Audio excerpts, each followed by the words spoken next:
Mesdames, Messieurs, bonjour. Bienvenue dans la matinale info de Tree TV. Voici les titres de l'actualité. Représentation nationale, ouverture ce 4 mars de la première session ordinaire de l'année. Plusieurs projets et propositions de loi seront examinés et adoptés à cette session qui durera 90 jours. On en parle. Le Premier ministre Christophe Dabiré sur le site des déplacés internes de Kongoussi pour leur apporter son soutien et son réconfort. C'était ce 3 mars. Et puis au Togo, la Cour constitutionnelle a confirmé mardi la victoire de Faure Gnassingbé à l'élection présidentielle du 22 février dernier, le créditant de 70,78% des voix. Voilà pour les titres. Merci de nous suivre. La première session ordinaire de l'Assemblée nationale s'est ouverte ce mercredi 4 mars. Une session également appelée session des lois, principalement pour objet l'examen et le vote de projets et propositions de loi et de résolutions. Au cours de ces 90 jours de travaux, les élus nationaux vont pleinement jouer leur rôle constitutionnel. À cette rentrée parlementaire 2020, les grandes questions de l'heure au Burkina Faso ont été évoqué, surtout l'application de l'IUTS qui a occasionné un lever de boucliers dans le monde des travailleurs du public et du parapublic. Alassane Balassa Kandé appelle les deux parties à dialoguer pour préserver la paix au Burkina Faso. Le reportage de Michael Tougré. Après quelques semaines de repos bien mérités, les députés sont de retour à l'hémicycle ce mercredi. Une rentrée parlementaire 2020 où les membres du gouvernement sont bien présents avec à leur tête le Premier ministre Christophe Dabiré. Situation sécuritaire dans la bande sahélo-sahélienne oblige et particulièrement celle du Burkina Faso occupe une place de choix dans le discours du président de l'Assemblée nationale. Jamais, au grand jamais, nous ne nous dresserons les uns contre les autres comme le souhaite l'ennemi. Jamais, au grand jamais, nous ne cesserons d'être ce que nous avions toujours été, c'est-à-dire un peuple résilient et confiant en son avenir. Cette crise humanitaire sans précédent dans l'histoire de notre pays est un nouveau défi supplémentaire que nous devons savoir relever. Le ministère de l'Éducation nationale. Autre grand point du discours d'Alassane Balassa Kandé, la fronde sociale avec l'application du l'UITS sur les primes et indemnités des travailleurs du public et du parapublic. Le président de l'Assemblée nationale appelle le gouvernement et les partenaires sociaux à la table du dialogue pour préserver la cohésion sociale et la paix au Burkina Faso. En effet, la violence des propos, l'irrédentisme de certains partenaires sociaux et les prédictions apocalyptiques de tout genre auxquelles nous assistons aujourd'hui ne sont pas de nature à préserver la paix sociale. J'invite les syndicats à se départir de toute logique de confrontation et à inscrire leurs moyens d'action dans le strict cadre républicain et dans le sens de l'intérêt général. J'exhorte également le gouvernement à créer les conditions d'une reprise diligente du dialogue. La fiscalité est l'un des moyens qui s'offre à tout État pour jouer son rôle fondamental, à savoir aplanir les inégalités sociales afin d'assurer le mieux-être et la sécurité collective. Le 22 novembre 2020, les Burkinabés seront appelés dans les urnes pour la présidentielle et les législatives. Pour Alassane Balassa Kandé, c'est un devoir historique pour les partis politiques d'être à la hauteur du principal enjeu sorti de ces élections en nation plus unie, plus forte, avec un seul gagnant, le peuple burkinabé. Rendez-vous est donc donné aux députés pour le mardi prochain pour leur traditionnelle mission, celle d'adopter les lois, consentir l'impôt et contrôler l'action du gouvernement.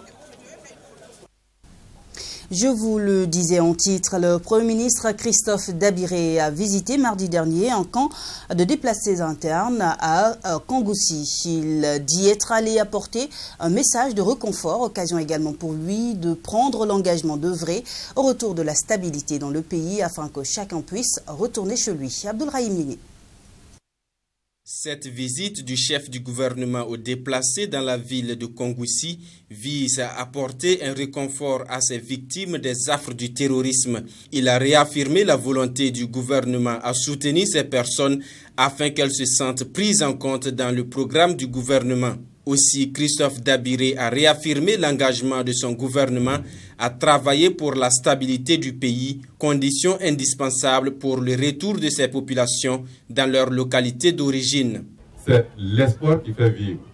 Le gouvernement prend des dispositions et des mesures pour que cet espoir qui consiste à faire en sorte qu'un jour ils puissent retourner sur leur terre, continuer leurs activités, retrouver leurs habitations ou reconstruire leurs habitations, nous sommes en train de travailler à cela. En attendant, les populations déplacées ont saisi cette occasion pour soumettre leurs préoccupations au chef du gouvernement. Il s'agit entre autres des problèmes liés à la santé, la scolarisation des enfants et la sécurisation du camp. Et à Christophe Dabiré de prendre des engagements pour répondre à ces doléances. Nous verrons avec le ministre de la Sécurité ce qui peut être fait pour que le camp soit protégé. L'école, j'ai vu beaucoup d'enfants qui m'ont accueilli avec enthousiasme parce que eux, ce sont des enfants qui ne savent pas ce qui se passe, mais nous avons la responsabilité de les prendre en charge. L'école, nous allons faire en sorte que progressivement, il puisse être institué un système qui les prenne en charge et les accompagne dans leur éducation. Je pense que c'est important. La santé également, je suis au courant de ce qui se passe. Nous connaissons les difficultés dans ce domaine, mais nous allons travailler à faire en sorte qu'un minimum soit assuré pour que les populations qui sont ici, les populations déplacées qui sont ici, puissent bénéficier des premiers soins, des soins de santé, pour que, si besoin est, lorsqu'il y a beaucoup de difficultés, qu'on puisse les référer à des centres beaucoup plus équipés. La délégation gouvernementale a fait un don de vivres aux pensionnaires du camp de Kongoussi.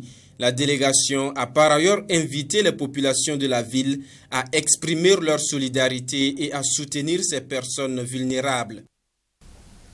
La ministre de la Femme a fait parler son cœur. Laurence Il-Boudou a fait des dons de forage aux populations des régions du centre et du centre-nord. Ce sont au total 40 forages offerts, dont 10 repartis dans la région du centre. Et pour la première vague de remise de ces forages, ce sont les femmes de la commune de Koubri qui ont été à l'honneur. 2 forages pour cette commune rurale. Retour sur la cérémonie d'inauguration du forage installé dans l'enceinte de la maison de la femme de Koubri avec Michael Tougré. L'accès des femmes à l'eau potable au Burkina Faso reste un défi. Cette corvée pour les femmes de Koubri est désormais un mauvais souvenir. Grâce à un plaidoyer, cette commune rurale de la région du centre est dotée de 2 forages. Le premier ici inauguré par le ministre Marie-Laurence Il-Boudou au profit des femmes vulnérables d'une profondeur de 50 mètres pour un débit estimé à 5 mètres cubes heure. Nous avons négocié avec son Excellence le Premier ministre pour que nous puissions aujourd'hui soulager en attendant que le ministère de l'eau vienne faire le point et donner une offre un peu plus adéquate aux femmes. Les points les plus urgents restaient les zones périurbaines de Ouagadougou et les communes rurales et la région du centre-nord. Vous savez qu'en pénurie d'eau, la cohabitation devient très difficile. Donc tout ça aussi sont des facteurs de cohésion sociale et d'accompagnement des femmes pour qu'elles puissent faire autre chose. Parce qu'il y a des activités économiques, il y a des activités de formation, il y a des activités d'éducation pour permettre à la jeune fille d'être plus soulagée et de faire autre chose que d'aller dormir à la pompe. Cette corvée d'eau a coûté la vie à des femmes dans la commune rurale de Arbinda. 31 femmes sont assassinées le 24 décembre 2019 dans cette localité. Un massacre qui résonne encore dans la mémoire collective. Et à Koubri, Marie-Laurence Il-Boudou a tenu à rendre un hommage à ces dernières.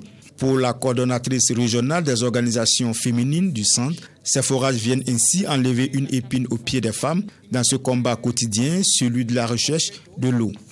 Aujourd'hui, la région du centre reçoit 10 bons de forage. Vraiment, ça va faciliter la tâche aux femmes. Il n'y aura plus assez de corvées d'eau. Ce n'est pas du tout facile. Et ça provoque beaucoup de violence au sein de la population, de la communauté même. Le geste que Madame la ministre a fait ce soir, vraiment, c'est un geste vraiment noble. Et ça va réduire un temps soit peu cette corvée des femmes-là. Cette série d'implantations de forages entre dans le cadre de la commémoration de la Journée internationale de la femme et du Forum national des femmes. Au total, 40 forages seront réalisés, dont 30 dans la région du centre-nord en proie au déplacement massif de population suite aux attaques terroristes. Une région qui concentre à elle seule 50% des déplacés internes au Burkina Faso. Parlons encore femmes, de celle de Savane Média qui organise une foire en prélude à la célébration de la Journée internationale de la femme. Foire organisée pour, disent-elles, magnifier les productions féminines dans leur ensemble. La cérémonie d'ouverture de la dite foire a eu lieu ce 29 février à Ouagadougou. Elodie Poda et Abdulrahim Nini. À quelques jours de la commémoration de la 63e édition de la Journée internationale de la femme, l'autre moitié du ciel du groupe Savane Média veut rendre cette journée inoubliable. C'est en ce sens qu'elle organise cette foire en vue de valoriser davantage les productions féminines. Nous, les femmes de Savane Média, on a jugé bon de fêter le 8 mars autrement. Fêter autrement comment? En valorisant les productions féminines. D'où notre thème, valorisation des productions féminines, pour qu'on le montre aux femmes qu'on peut faire le 8 mars en démontrant aussi qu'on travaille, que les femmes contribuent au développement du Burkina Faso. C'est pour cette raison que nous avons initié cette foire-là qui va durer du 29 février au 8 mars prochain. Au cours de ces 9 jours, plusieurs activités sont au programme de cette foire des femmes dénommée Savane Pagbraga. Nous aurons des dépistages de tension, mais également de diabète. Et en plus de cela, vous l'avez vu au cours de la cérémonie, ça a été dit, nous sommes en train de collecter des dons et aujourd'hui, nous sommes débordés par les dons avec pas mal d'activités. Donc c'est sûr que d'ici jeudi, nous serons du côté de Pazani pour aller à la rencontre de ces déplacés internes parce que nous pensons également à ces personnes-là pour essayer aussi de leur apporter notre soutien pour que ces personnes-là aussi puissent sentir qu'elles sont importantes, qu'on pense à elles et qu'on veut les accompagner, on les soutient. Une occasion pour les femmes de Savane Média de faire un partage d'expérience avec les jeunes élèves du groupe scolaire La Dignité afin de leur expliquer le métier de journaliste. L'association ICRA organise du 4 au 5 mars un forum national sur l'éducation dans les foyers coraniques. Cette rencontre se veut un cadre de réflexion sur les thématiques liées à la question de l'éducation dans ces foyers, enjeux et stratégies d'intervention appropriées pour une offre éducative de qualité au sein de cette structure d'enseignement. Plus de détails avec Aïna Tchamtoré. Offrir une seconde chance aux enfants et aux jeunes hors du système éducatif, c'est le défi majeur de l'association ICRA. Et ce forum sonne comme une interpellation à l'endroit de l'opinion publique. Durant 2 jours, la réflexion sera portée sur les stratégies d'intervention appropriées pour une offre éducative de qualité dans les foyers coraniques. L'objectif de ce forum, c'est vraiment réfléchir ensemble sur la question de l'éducation dans les foyers coraniques et l'apport des foyers coraniques pour la promotion de la paix.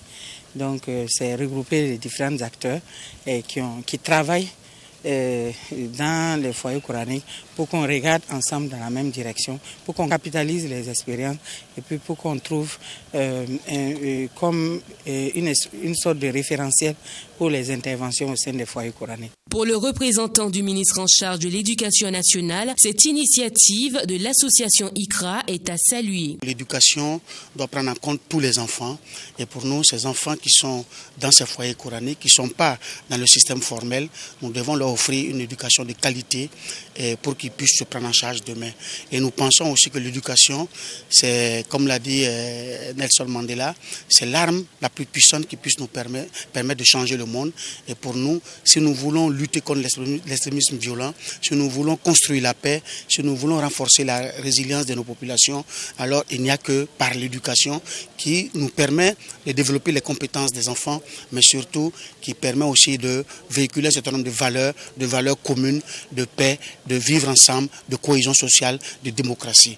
Pour sa part, l'ambassadeur des États-Unis au Burkina Faso estime que le programme Seconde Chance de l'association ICRA est une opportunité pour encourager le développement de l'éducation au Burkina Faso.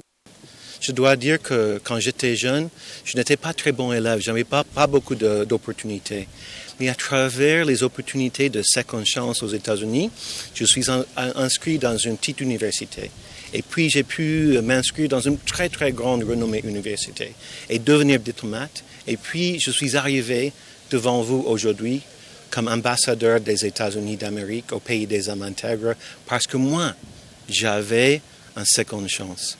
Et je crois que ça, c'est ce qui nous encourage, les Américains, pour donner une main aux Burkinabés. L'association ICRA intervient depuis 5 ans dans les foyers coraniques et selon ses premiers responsables, plus de 4000 enfants sont touchés par les différentes interventions et près de 200 enseignants bénéficient d'un renforcement de capacité afin d'assurer à ces enfants une éducation de qualité. La société de cimenterie Simburkina a procédé dans la matinée de ce 4 mars à la remise officielle d'une ambulance et de vivres à l'arrondissement 4 de Ouagadougou. Un don estimé à environ 25 millions de francs CFA. Reportage signé Élisée Batiounou. Une ambulance flambant neuve destinée à l'arrondissement numéro 4 de la ville de Ouagadougou. Le geste est de la cimenterie Simburkina qui vient en effet concrétiser une promesse qui date de 3 ans. Situation sécuritaire oblige, Simburkina a remis également des vivres aux autorités municipales en vue de contribuer à l'épanouissement des déplacés internes. C'est une journée exceptionnelle qui marque la continuation d'un partenariat très important entre la mairie du 4e arrondissement et la société Simburkina. Ce partenariat a débuté il y a quelques années et vous voyez qu'il y a une continuation dans une amitié, un respect, une écoute mutuelle. Et c'est ainsi qu'ensemble on a réussi à apporter cette ambulance, évidemment, plusieurs tonnes de vivres, mais on mène aussi d'autres actions sociales ensemble, qui ne sont pas toujours très visibles. Et ce que je voudrais dire aux députés maires du 4e arrondissement, c'est que Simburkina sera toujours présent aux côtés des populations, aux côtés de la mairie. À travers cette remise des clés de l'ambulance au maire du 10 arrondissement, celle-ci va être affectée au CSPS du secteur 20 Toudouéogo. Ce geste de ce matin est pour nous un ouf de soulagement. Cela va nous permettre dans les jours à venir de pouvoir porter en tout cas un appui alimentaire à ces personnes-là. Dites-vous que cette situation est venue aggraver une situation qui n'était toujours pas facile parce qu'il y a certains qui vivent ces jeux mais qui étaient dans des situations de précarité auxquelles chaque année le conseil municipal agissait et la situation s'étant aggravée avec notre partenaire, je crois que comme je l'ai dit, c'est ouf. Le maire Anatole Bonkongu a profité de l'occasion pour inviter les bonnes volontés à emboîter le pas de Simburkina. La valeur de ce don est estimée à 25 millions de francs CFA. Direction le Togo pour parler de la présidentielle. La Cour constitutionnelle a confirmé mardi la victoire de Faure Gnassingbé avec 70,78% des suffrages. Gabriel Agbeyome Kodjo le suit avec 19,46% et l'ancien chef de file de l'opposition Jean-Pierre Fabre obtient 4,68%. Le président sortant du Togo, Faure Gnassingbé, est proclamé mardi par la Cour constitutionnelle à Lomé, réélu avec 70,78% des suffrages exprimés au premier tour de l'élection présidentielle du 22 février dernier. Le score de Faure Gnassingbé, candidat de l'Union pour la République, est en dessous des résultats provisoires, proclamés le 23 février par la Commission électorale nationale indépendante CENI. La Cour constitutionnelle a expliqué que certains suffrages n'avaient pas été comptabilisés et qu'elle a procédé à un redressement des suffrages déclarant élu Faure Gnassingbé avec 70,78%. Son principal challenger, l'ancien Premier ministre Agbeyome Kodjo, qui portait les couleurs du mouvement patriotique pour la démocratie et le développement MPDD, a obtenu 19,46% des suffrages. Gnassingbé avait été crédité de 72,36% contre 18,37% pour Kodjo selon les résultats de la CENI. Jean-Pierre Fabre, le président et candidat de l'Alliance nationale pour le changement ANC, crédité de 4,35% des suffrages par la commission électorale, se retrouve avec 4,6% des suffrages. L'ancien chef de file de l'opposition arrive 3e de ce scrutin. Pour proclamer ces résultats, la Cour constitutionnelle a d'abord statué sur les recours déposés par Agbeyome Kodjo, que les juges ont cependant tous rejetés. Dès la proclamation des résultats provisoires, l'ancien Premier ministre Deyadema Gnassingbé s'était autoproclamé victorieux de ce scrutin présidentiel avec environ 67% des suffrages. Pour rappel, le président sortant affrontait dans les urnes 6 concurrents issus tous de l'opposition du pays. Arrivé au pouvoir en 2005, Yassimbe avait été réélu en 2010 avec 60,9% des suffrages, puis 58,77% en 2015. Et c'est la fin de ce journal, une édition qui a été préparée par l'ensemble de la rédaction. Merci de l'avoir suivi et bonne journée en compagnie des programmes de True TV.